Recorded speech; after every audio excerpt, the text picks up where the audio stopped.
Vabbè, puoi farmi domande fino al giorno del giudizio, siamo qua apposta. Tanto parto alle 2.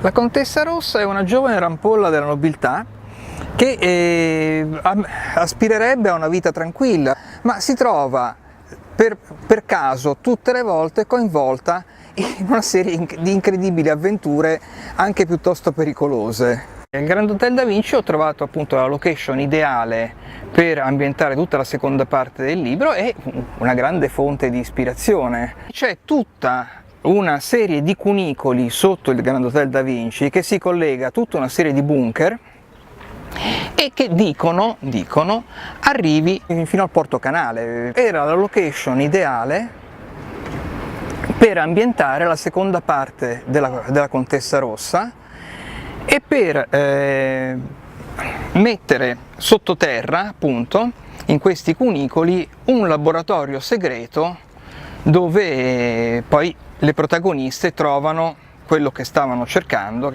Io praticamente sia la Contessa Rossa, sia la seconda avventura I Misteri di Atria, sia adesso un giallo sempre ambientato a Cesenatico però con un nuovo personaggio, l'ho scritto al Grand Hotel Da Vinci.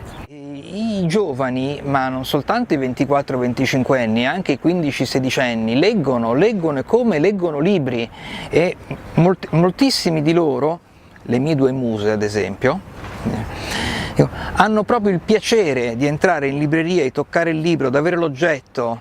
Fanno anche arredamento in fondo. Avete provato ad arredare con un tablet? Non si campa, perché anche gli scrittori, diciamo, bravi e con case editrici assolutamente serie, non è che riescono, a meno che non siano dei fenomeni o a meno che non siano dei grossi personaggi televisivi per cui la gente va a comprare. È un po' come il teatro. Una volta a teatro si andava per vedere la commedia o perché c'era un bravo attore. Adesso devi mettere un nome, anche se è un cane, però se è un personaggio televisivo la gente ci va. E dove ero rimasto? Ecco, vedi,